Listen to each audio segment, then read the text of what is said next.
민수기 3장 1에서 51절 말씀입니다. 3장. 여호와께서 시내산에서 모세와 말씀하실 때에 아론과 모세가 낳은 자는 이러하니라. 아론의 아들들의 이름은 이러하니 장자는 나답이요 다음은 아비후와 엘르아살과 이다말이니 이는 아론의 아들들의 이름이며 그들은 기름 부음을 받고 거룩하게 구별되어 제사장 직분을 위임받은 제사장들이라. 나답과 아비후는 시내 광야에서 여호와 앞에 다른 불을 들이다가 여호와 앞에서 죽어 자식이 없었으며 엘르아살과 이다말이 그의 아버지 아론 앞에서 제사장의 직분을 행하였더라. 사랑하는 형제 여러분, 8월 22일 월요일 새벽 묵상에 오신 것을 환영합니다. 1장에서는 인구조사를 했고 2장에서는 진영 설치를 명하셨습니다. 인구조사를 통해서는 어린 양의 노래를 부르는 정체성 분명한 그리스도의 군대가 되어야 함을 배웠고요. 진영 설치를 통해서는 계통을 따르는 가르침의 계통을 따르는 질서의 원리를 배웠습니다. 3장에서는 흔들리지 않는 나라가 되도록 율법을 가르치는 신정왕국 핵심 조직을 정비하게 하십니다. 바로 레위지파입니다. 가장 먼저 레위지파의 핵심인 대제사장 가정을 4절까지 소개하고 있습니다. 나답과 아비후가 죽음을 당한 그 일이 인상 깊게 기록이 되고 있는데요. 번제단 불은 하나님이 내리신 불이고 그 불로 향을 피워 올려야 하는데 성소에서는 그 불로만 향을 피워 올려야 하는데 다른 불로 하다가 여호와로부터 나온 불에 죽음을 당했습니다. 제사장직은 생명을 걸고 해야 하는 일인 것을 알 수가 있죠. 백성 앞에서 하나님을 대신하는 것이 제사장이고 하나님 앞에서 백성을 중보하는 것이 제사장이기 때문에 제사장 가문이 없으면 이스라엘은 하나님을 만날 수가 없습니다. 그만큼 중요하고 그만큼 생명을 거는 일입니다. 우리가 예수님을 통해서 하나님을 만나듯이 이스라엘은 제사장 가문을 통해서 하나님을 만납니다. 제사장은 바로 그리스도를 대신한 자리인 것입니다. 5절. 여호와께서 또 모세에게 말씀하여 이르시되 레위 지파는 나아가 제사장 아론 앞에 서서 그에게 시종하게 하라. 그들이 회막 앞에서 아론의 직무와 온 회중의 직무를 위하여 회막에서 심우하되 곧 회막의 모든 기구를 맡아 지키며 이스라엘 자손의 직무를 위하여 성막에서 심우할지니 너는 레위인을 아론과 그의 아들들에게 맡기라. 그들은 이스라엘 자손 중에서 아론에게 온전히 맡겨진 자들이니라. 너는 아론과 그의 아들들을 세워 제사장 직무를 행하게 하라. 외인이 가까이 하면 죽임을 당할 것이니라. 레위 지파는 제사장의 종들처럼 성막에 관한 일을 했습니다. 제사장이 그리스도라면 레위 지파는 예수 제자들이죠. 10절에 제사장이 맡은 일을 제사장 이외에 다른 사람이 절대로 할 수 없고 성물을 만져서도 안 되고 외인이 가까이 가면 죽임을 당합니다. 성소에 제사장 외에 들어갈 수 없습니다. 하나님이 거룩하시기 때문입니다. 이 규정 때문에라도 제사장들은 레위인들을 가르쳐야 함을 알 수 있고 레위인들은 또 이스라엘 백성들을 가르쳐야 함을 알 수가 있습니다. 2장에서 진영을 설치할 때에 레위인들이 성막과 이스라엘 백성들 사이에 즉 성막을 둘러서 레위인들이 진을 친 이유가 바로 그런 것입니다. 레위인들의 생명을 보존하기 위해서 또한 회막의 모든 기구를 맡아 지키는 법을 가르치고 감독하기 위하여서 이스라엘 자손의 직무를 가르치기 위하여서 제사장들이 레위인에게 율법을 가르칩니다. 그렇다면 왜 레위인들이 이렇게 성막 봉사를 해야 하는가? 이런 명령을 주시는 근거는 무엇인가 하면 11절부터 나옵니다. 여호와께서 모세에게 말씀하여 이르시되 보라, 내가 이스라엘 자손 중에서 레위인을 택하여 이스라엘 자손 중에 태를 열어 태어난 모든 자를 대신하게 하였은즉 레위인은 내 것이라. 처음 태어난 자는 다 내 것이므로 내가 애굽 땅에서 그 처음 태어난 자를 다 죽이던 날에 이스라엘의 처음 태어난 자는 사람이나 짐승을 다 거룩하게 구별하였음이니 그들은 내 것이 될 것임이니라.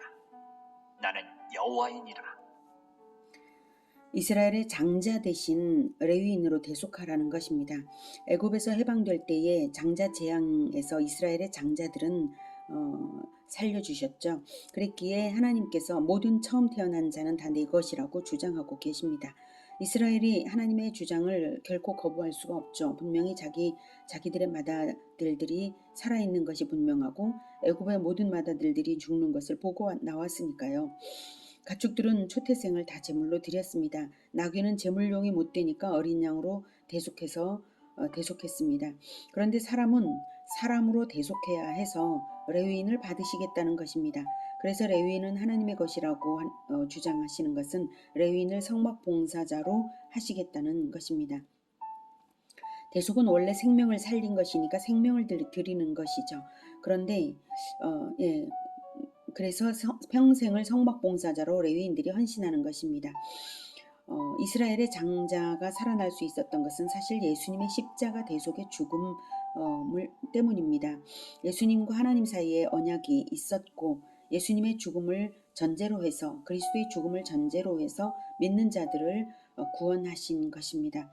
그러니 하나님은 아들의 생명으로서 이스라엘 장자들을 살렸으니 장자들의 생명은 하나님 것이죠. 그래서 장자 대신 레위인은 내 거다 하신 것이고요. 레위인은 예수님께 속한 주의 종들과 같습니다. 장자 대신 레위인은 내 거다 라고 하니까 레위인이 장자 역할을 하는 것이죠. 이스라엘은 장자를 대속한 레위 지파를 위하여서 11조를 하나님께 올려드려서 레위 지파의 생계를 책임졌습니다. 레위인과 이스라엘의 관계는 생명으로 결속된 관계입니다. 14절. 여호와께서 시내 광야에서 모세에게 말씀하여 이르시되 레위 자손을 그들의 조상의 가문과 종족을 따라 계수하되 1개월 이상 된 남자를 다 계수하라. 모세가 여호와의 말씀을 따라 그 명령하신 대로 계수하니라. 레위의 아들들의 이름은 이러하니 게르손과 고핫과 무라리요.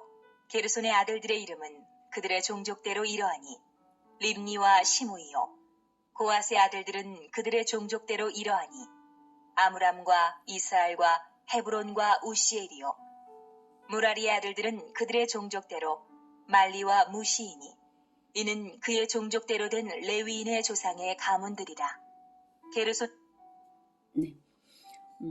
인구조사, 즉 군대 개수를 할 때는 레위인을 개수하지 않았는데 이제 따로 인구조사를 레위인만 따로 하라고 하시죠. 군대는 20세 이상이었는데 레위인은 1개월 이상 세라고 하십니다. 장자의 생명을 대속하는 의미이기 때문에 전투력이 아니라 생명이면 되어서 1개월 이상으로 세라고 하신 것입니다.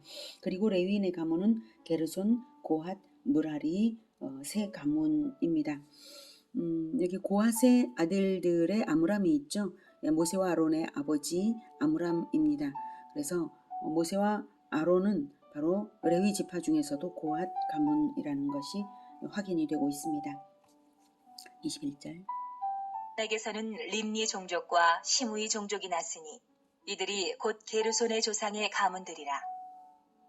계수된 자 곧 1개월 이상 된 남자의 수요 합계는 7,500명이며 게르손 종족들은 성막 뒤 곧 서쪽에 진을 칠 것이요 라엘의 아들 엘리아삽은 게르손 사람의 조상의 가문의 지휘관이 될 것이며 게르손 자손이 회막에서 맡을 일은 성막과 장막과 그 덮개와 회막 휘장문과 뜰의 휘장과 및 성막과 제단 사방에 있는 뜰의 휘장문과 그 모든 것에 쓰는 줄들이니라. 네, 게르손 자손의 개수와 진영 위치와 임무를 부여합니다. 휘장과 앙장과 휘장 문을 맡았죠. 자, 그다음 27절. 고아색에서는 아므람 종족과 이스라엘 종족과 헤브론 종족과 우시엘 종족이 났으니 이들은 곧 고핫 종족들이라. 계수된 자로서 출생 후 1개월 이상 된 남자는 모두 8,600명인데 성소를 맡을 것이며 고핫 자손의 종족들은 성막 남쪽에 진을 칠 것이요 우시엘의 아들 엘리사바는 고핫 사람의 종족과 조상의 가문의 지휘관이 될 것이며 그들이 맡을 것은 증거궤와 상과 등잔대와 제단들과 성소에서 봉사하는 데 쓰는 기구들과 휘장과 그것에 쓰는 모든 것이며 제사장 아론의 아들 엘르아살은 레위인의 지휘관들의 어른이 되고 또 성소를 맡을 자를 통할할 것이니라. 네, 고앗 자손의 계수와 진영 위치와 임무를 말하고 있습니다. 임무는 성물을 맡았는데요. 고앗 자손의 제사장 아론 가문과 모세가 소속되어 있기 때문에 가장 중요한 족속 가문이라고 볼 수가 있습니다. 그래서 가장 중요한 성물, 언약궤를 중심으로 한 가장 중요한 성물들을 맡았고, 그리고 제사장 아론이 그 통할한 아라라고 하고 있습니다. 33절. 무라리에게서는 말리 종족과 무시 종족이 났으니 이들은 곧 무라리 종족들이라. 그 계수된 자, 곧 1개월 이상 된 남자는 모두 6,200명이며 아비하일의 아들 수리엘은 무라리 종족과 조상의 가문의 지휘관이 될 것이요. 이 종족은 성막 북쪽에 진을 칠 것이며 무라리 자손이 맡을 것은 성막의 널판과 그 띠와 그 기둥과 그 받침과 그 모든 기구와 그것에 쓰는 모든 것이며 뜰 사방 기둥과 그 받침과 그 말뚝과 그 줄들이니라. 무라리 자손 계수와 진영 위치와 임무를 말했습니다. 주로 목재들을 맡았습니다. 38절. 성막 앞 동쪽 곧 회막 앞 해돋는 쪽에는 모세와 아론과 아론의 아들들이 진을 치고 이스라엘 자손의 직무를 위하여 성소의 직무를 수행할 것이며 외인이 가까이 하면 죽일지니라. 네. 동쪽이 성막 앞이거든요. 성막 앞에 모세와 아론과 아론의 아들들, 그러니까 대제사장 가문들이 거기에 진을 치는 것입니다. 제사장 가문들이요. 이렇게 레위 지파가 성막의 남쪽, 서쪽, 북쪽에 위치와, 그러니까 방향과 그리고 가문과 그리고 역할들이 동일하게 이렇게 지정이 되었습니다. 계통을 따라서 동일하게 지정이 되었습니다. 그리고 이렇게 진을 쳐서 이스라엘 백성이 성막에 함부로 가까이 하여서 죽임을 당하지 않도록 하는 역할을 하는데요. 이것은 레위인이 이스라엘에게 율법을 가르치는 책임을 맡았다는 뜻입니다. 이스라엘을 가르치지 않고도 그렇게 할 수는 없죠. 그래서 레위는 이스라엘을 가르치는 자들입니다. 39절. 모세와 아론이 여호와의 명령을 따라 레위인을 각 종족대로 계수한즉 1개월 이상 된 남자는 모두 22,000명이었더라. 여호와께서 또 모세에게 이르시되 이스라엘 자손의 처음 태어난 남자를 1개월 이상으로 다 계수하여 그 명수를 기록하라. 나는 여호와라. 이스라엘 자손 중 모든 처음 태어난 자 대신에 레위인을 내게 돌리고 또 이스라엘 자손의 가축 중 모든 처음 태어난 것 대신에 레위인의 가축을 내게 돌리라. 모세가 여호와께서 자기에게 명령하신 대로 이스라엘 자손 중 모든 처음 태어난 자를 계수하니 1개월 이상으로 계수된 처음 태어난 남자의 총계는 22,273명이었더라. 네, 처음 태어난 자, 모든 처음 태어난 자의 숫자를 왜 세어야 하냐면 지금 레위 지파의 인구를 계수했잖아요. 그래서 레위 지파로 생명으로 생명의 값을 치르는 것을 확실하게 하기 위함입니다. 그래서 이스라엘의 모든 처음 태어난 자의 숫자를 센 것입니다. 44절. 여호와께서 모세에게 말씀하여 이르시되 이스라엘 자손 중 모든 처음 태어난 자 대신에 레위인을 취하고 또 그들의 가축 대신에 레위인의 가축을 취하라. 레위인은 내 것이라. 나는 여호와니라. 이스라엘 자손의 처음 태어난 자가 레위인보다 273명이 더 많은즉 속전으로 한 사람의 5세겔씩 받되 성소의 세겔로 받으라. 한 세겔은 20계란이라. 그 더한 자의 속전을 아론과 그의 아들들에게 줄 것이니라. 모세가 레위인으로 대속한 이외의 사람에게서 속전을 받았으니 곧 이스라엘 자손의 처음 태어난 자에게서 받은 돈이 성소의 세겔로 1365세겔이라. 모세가 이 속전을 여호와의 말씀대로 아론과 그의 아들들에게 주었으니 여호와께서 모세에게 명령하심과 같았느니라. 숫자가 똑같지 않으니까 처음 태어난 자들과 레위인의 숫자가 똑같지 않으니까 이스라엘 장자의 수가 273명이 더 많으니까 레위인이 부족해서 사람 대신 돈으로 내라고 하셨습니다. 그래서 사람 대신 돈으로 내라는 것은 하나님께서 주권자이신 하나님께서 그렇게 정하니까 그렇게 할 수 있는 것이고요. 중요한 것은 여기서 273명분만큼의 돈을 이스라엘이 모아서 제사장에게 레위인 대신 돈을 정확하게 드렸다는 것입니다. 사람을 대속하는 값이라고 해서 속전이라고 하고 한 세겔은 11.4g이고요. 금 한 세겔은 노동자 4일 품삯 정도가 됩니다. 5세겔이니까 20일 품삯 정도를 낸 것이죠. 한 사람당. 중요한 것은 단 한 사람도 제외되지 않도록 273명분 끝자리 3이라는 숫자까지 정확하게 레위인으로 모자라니까 돈으로라도 전부 냈다는 사실 이 자체가 중요합니다. 레위인으로 대속하고 5세겔씩 속전을 낸다는 사실, 사람값을 반드시 낸다는 사실은 대가 없이 죄에서 자유로울 사람이 단 한 사람도 없다는 진리를 알게 합니다. 반드시 값을 내야 한다. 이거죠. 대가지불의 원리가 진리입니다.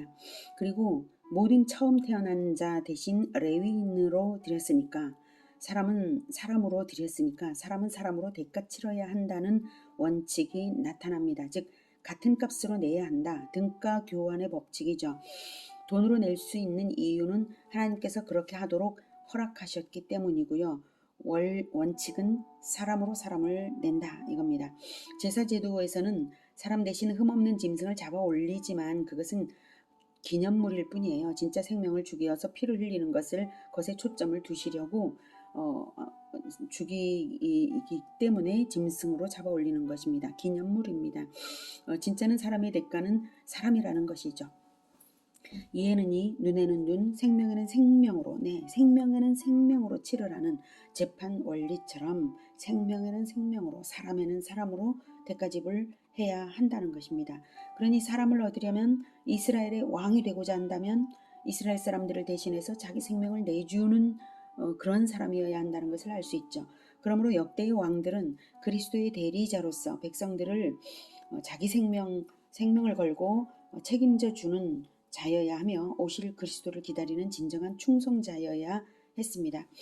그리스도가 이스라엘의 영원한 왕이 되고자 할 때에 생명을 내어주지 않고도 될 수 있는 근거는 없습니다. 이렇게 율법으로 너무나 분명하게 율법을 세우고 계시기 때문입니다. 이스라엘을 대표해서 왕으로서 죄인인 백성들을 대표해서 자기가 죽어야만 한다는 것, 다른 어떤 짐승을 죽이는 것이 아니라 사람 생명을 드려야 한다는 근거가 세워져 있는 것입니다. 그래서 그리스도는 죽게 되어 있는 것입니다. 책임지는 자가 죄인들을 책임지는 자가 왕이고 생명을 거는 자가 왕입니다. 레위인은 생명을 낸 것은 아니지만 평생을 성전 봉사자로 자기 자신들을 내어드렸습니다. 바로 언약으로 결속시키는 역할을 한 것입니다. 레위인이 없으면 이스라엘은 이스라엘이 아닙니다. 그러니 레위인이 어떤 위치이겠습니까? 왕은 아닐망정 책임적 지위를 가질 것은 자명합니다. 레위 지파는 장자 지파가 아니지만 장자 역할을 한 것입니다. 중요한 것은 레위인들이 단 한 사람도 불평불만이 없었다는 사실입니다. 왜 꼭 레위 지파가 해야 하냐고 말할 만도 한데 아무도 그런 사람이 없었습니다. 주권자이신 하나님이 정하신 대로 자기들의 인생을 올려드렸다는 사실입니다. 구약 율법이 폐지된 지금은 레위인도 없고 성전 봉사자도